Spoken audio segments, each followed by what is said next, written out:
संध्या अभी दूर थी। आकाश में बादलों के टुकड़े तैर रहे थे। खिड़की के सामने बैठा कमल उन्हें ध्यान से देख रहा था। एकाएक शिवानी ने अंदर आकर उसे पानी का गिलास दिया और बोली, भैया, मुझे लगता है कि मैंने ही आपको धोखा दिया है। क्यों? मैं ही दीपा को न समझ पाई। हम लोग तो अपने आप को ही नहीं समझ पाते, फिर दूसरों को किस प्रकार समझ सकते हैं? मैं दीपा की बात कर रही हूं। तुम्हारा मतलब है तुम दीपा को नहीं समझ पाई? हां, किंतु न समझने से हानि क्या हुई? क्या इससे भी बड़ी कोई हानि हो सकती है कि वह आपको धोखा दे रही है? अब देखिए ना, दीपा भाभी का अकेले घर से बाहर जाना और दिन भर इधर उधर घूमना, लोग क्या सोचते होंगे? तुम क्या सोचती हो? कमल ने पूछा और 2 घूंट पानी पीकर गिलास शिवानी को थमा दिया।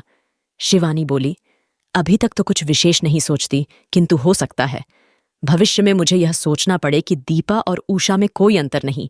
और भैया, यदि ऐसा हुआ तो इसमें सबसे बड़ा दोष मेरा होगा, मेरा, क्योंकि दीपा के सामने विवाह का प्रस्ताव मैंने ही रखा था। कमल ने कुछ न कहा। शिवानी सामने आकर बोली, भैया, क्या दीपा भाभी की यह गतिविधियां देखकर आपका मन दुखी नहीं? क्या आप मन ही मन उनकी तुलना उषा से नहीं करते? करता हूं शिवा। मैं यह भी देख रही हूं कि पिछले 1 सप्ताह से आप दोनों एक दूसरे से खींचे खींचे रहते हैं। इतने ही समय में यह दूरी मिट जाएगी? किंतु कैसे? अपने आप से समझौता करना पड़ेगा, और किसी भी पीड़ा को भूलने का सबसे अच्छा उपाय यह होता है कि आदसी अपने आप से, अपने भाग्य से और परिस्थितियों से समझौता कर ले। तुम्हारे मन में दीपा के प्रति कोई द्वेष नहीं होना चाहिए। नहीं भैया, शिवानी बोली, यदि दीपा भाभी ने अपने आप को बदलने का प्रयास न किया तो मैं उन्हें कभी क्षमा न कर पाऊंगी। क्षमा न करके क्या करोगी? मेरा मतलब है, बच्चों जैसी बातें मत करो। दीपा से तुम्हारा अपनेपन का रिश्ता है, और जिन लोगों से अपनेपन का रिश्ता होता है उनके प्रत्येक अपराध को क्षमा किया जाता है। जाओ, चाय की तैयारी करो, दीपा भी आती होगी।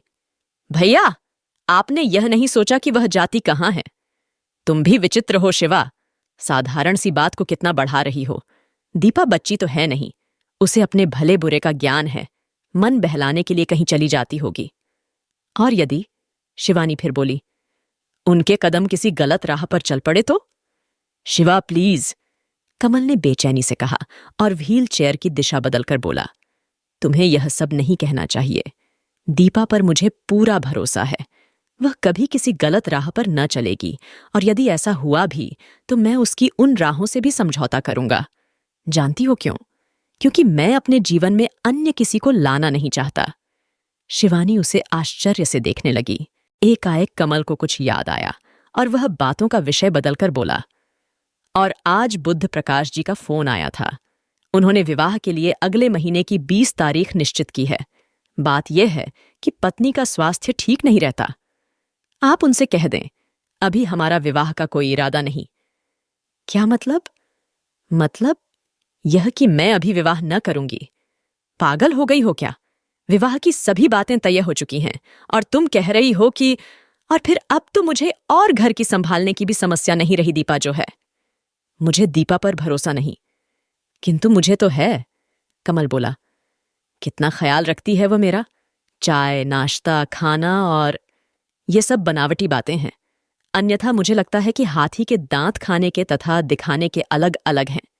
शिवानी ने यह सब एक ही सांस में कहा और तेज तेज पग उठाते हुए कमरे से बाहर चली गई। कमल ने बेचैनी से होंठ काट लिए।